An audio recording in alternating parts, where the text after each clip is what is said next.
things were done, and had probably never changed for years and years and years. Some of the old Victorian things that the office boy has to do, and all things like that, which was amazing, like, you know.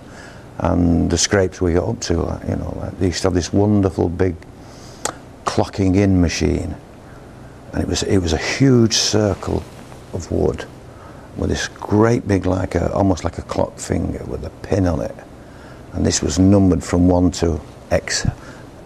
Tremendous amount of people that worked in there, and when you got level with your number, you pushed it and it went in, and it registered on this, in this huge glass case. It registered against your name the time you clocked in. And of course it was clock in the morning, clock out for your lunch, back in after lunch, and when you finished.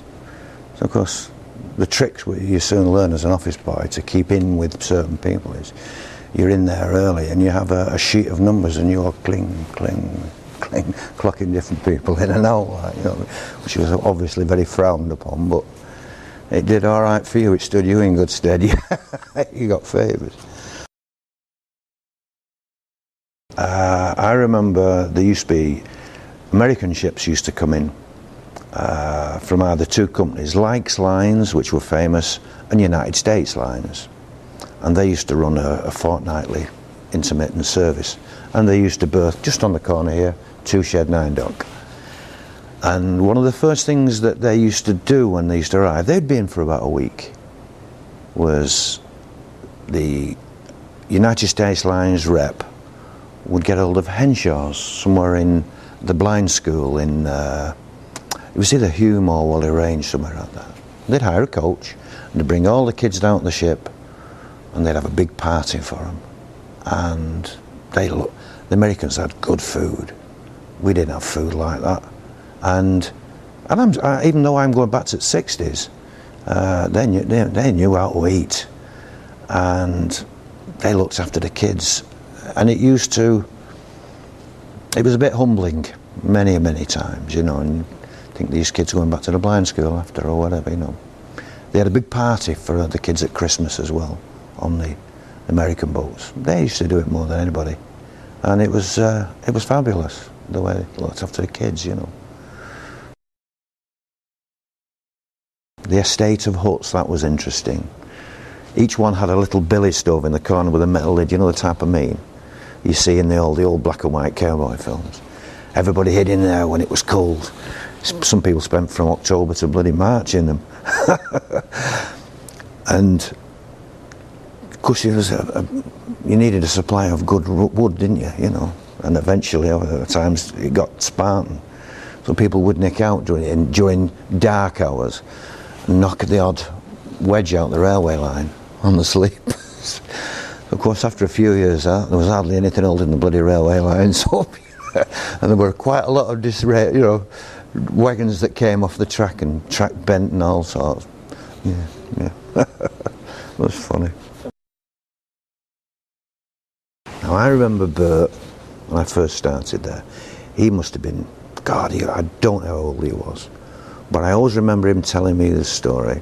He was a boy sailor at Jutland, and he served on the heavy dreadnought, the Queen Mary.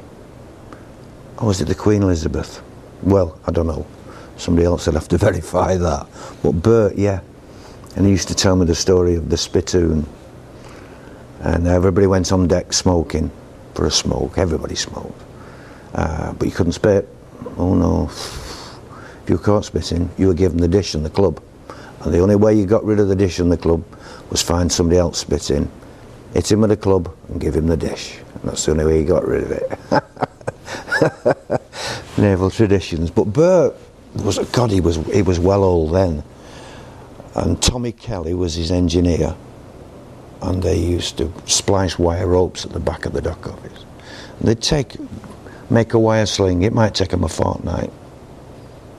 Hammering great big marlin spikes in and covered in grease and oil and feeding it through. And yeah.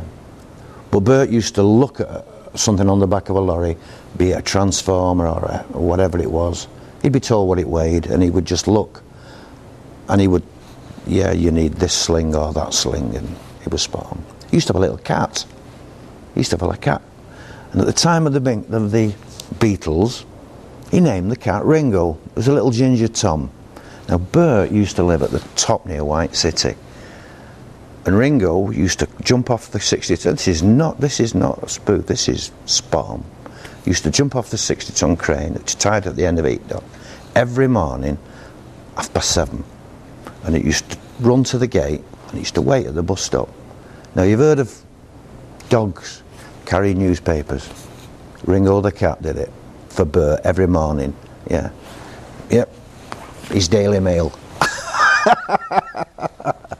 Yeah, he used to take it round the back, and and then it disappeared, and it would disappear all day and then turn up again. But carrying the newspaper was the